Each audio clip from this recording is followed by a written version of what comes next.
C'est Fagnon, hier étendard de l'Union révolutionnaire des femmes du Congo URFC et de l'Union de la jeunesse socialiste congolaise UJSC, enroulé et rangé, marque la fin d'existence de ces deux organisations politiques, respectivement Mouvement de femmes et de jeunesse du Parti congolais du travail PCT, parti au pouvoir au Congo-Brazzaville après un peu plus de 48 ans d'existence.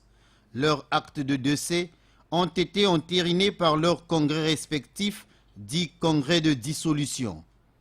Le congrès entendu décide, article 1er, l'organisation féminine dénommée Union révolutionnaire des femmes du Congo ainsi que URFC est dissoute conformément aux dispositions de l'article 19 des statuts de l'URFC.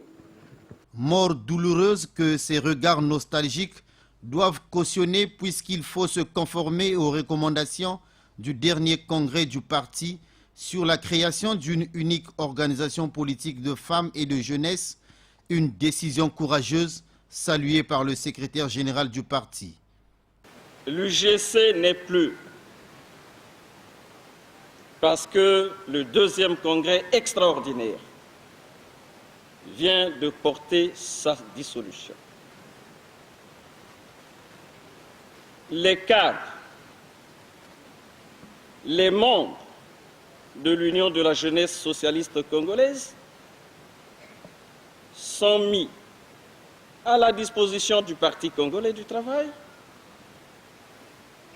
pour, à l'intérieur du parti, apporter leur soutien, leur contribution à la lutte qui est celle du Parti congolais du travail. Une stratégie politique enclenchée par le Parti congolais du travail afin de mettre ses militants en ordre de bataille pour les prochaines victoires électorales.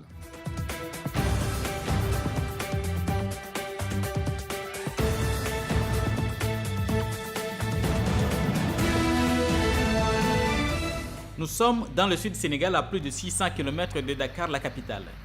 Ce jour-là, une caravane de sensibilisation sur la protection des enfants contre les diverses formes de violence a sillonné les villes de Vélingara, de Kolda, de même que d'autres villages.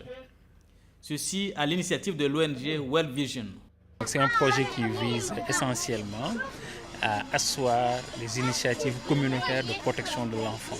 Que la protection de l'enfant soit l'affaire de la communauté avant d'être l'affaire de tout autre intervenant.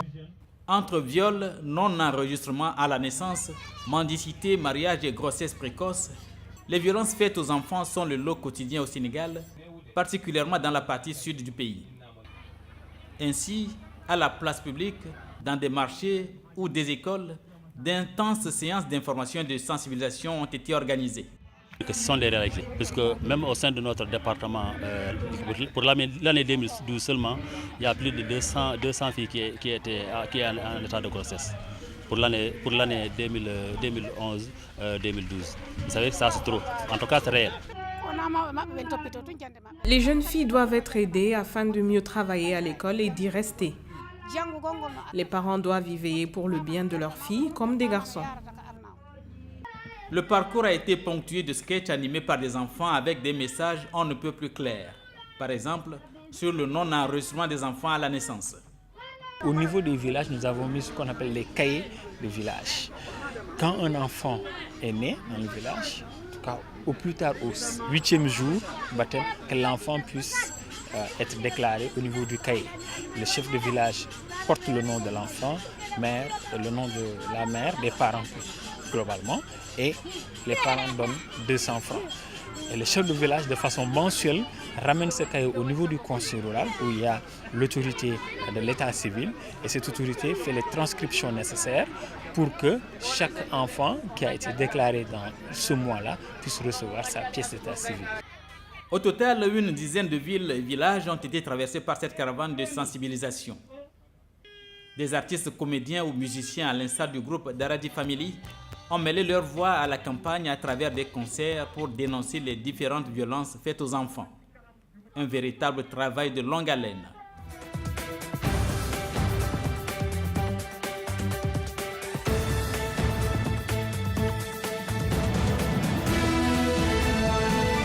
Évaluer sur le vif les grands problèmes liés à l'environnement et au changement climatique est l'objectif de la mission gouvernementale effectuée par le ministre béninois en charge de l'environnement à Grand Popo. Première étape, village d'Ila-Kondi, arrondissement d'Agoué à la frontière bénino-togolaise. Ici, l'érosion côtière dicte sa loi. Lorsqu'on constate que la distance, la dimension a diminué, ça veut dire que nous avons perdu une partie de notre territoire. On a perdu environ jusqu'à la fin du trimestre, au moins 11 mètres. Par rapport à l'ouest de l'épi de Siafato, nous constatons que plus on se rapproche des ouvrages, plus l'érosion est beaucoup plus accélérée. Oui. Autrement dit, tout juste à l'ouest de l'épi de Siafato, c'est-à-dire la zone de Fidrosé, il y a un engraissement. Oui, c'est normal. Le danger commence à partir de la zone de Togmen. Oui, Togmen d'Aho. Toujours à Ila-Kondi et le long de la côte à hauteur du village de Danglemen, une forte pollution marine est observée. C'est dû aux activités de l'usine de phosphate de Pémen dans le Togo.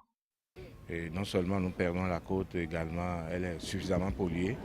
Et je crois que c'est une solution qui dépasse les capacités de la commune. Quelque chose soit fait au niveau national, quelque chose soit fait avec nos partenaires togolais.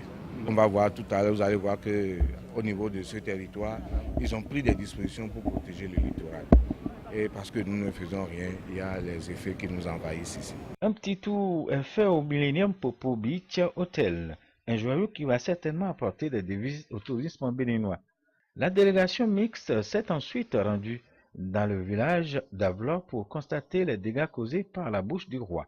Bouche du roi qui est une embouchure en plein déplacement qui engloutit déjà une bonne partie des villages situés le long du littoral.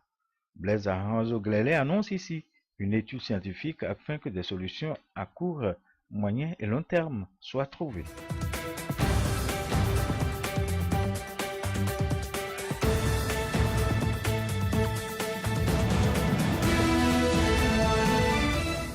Chaque matin, Omar suit le même rythme. Il aide sa mère à collecter des ordures. Une activité de survie car la situation dans le pays est telle qu'il est difficile de trouver mieux. C'est un travail très difficile, indigne de moi. Je n'ai jamais rêvé de faire ce genre de choses, mais je n'ai pas le choix. Je dois juste continuer. Omar et sa mère ont fui la guerre de Mogadiscio il y a 5 ans. Une semaine de voyage les a conduits au camp de déplacés Al-Amin de la ville de Galkayo dans l'état du Puntland. À notre arrivée à Galkayo, c'était difficile d'exercer une activité car nous ne connaissions personne. J'ai choisi d'aller au marché pour chercher du travail, mais personne ne pouvait m'en donner tant que je n'avais aucune qualification.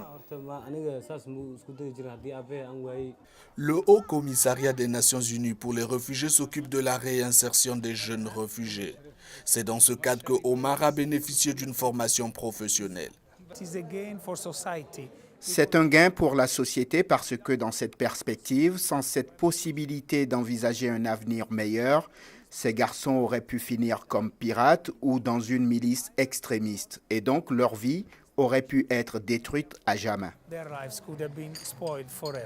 Aujourd'hui, sa mère peut prendre le temps de danser, car désormais pour elle et son fils, la vie ne sera plus la même.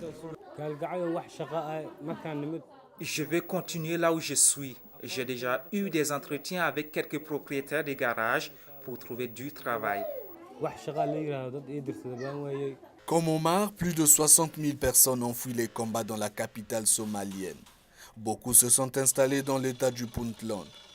À la question de la sécurité des populations s'ajoute désormais leur réinsertion.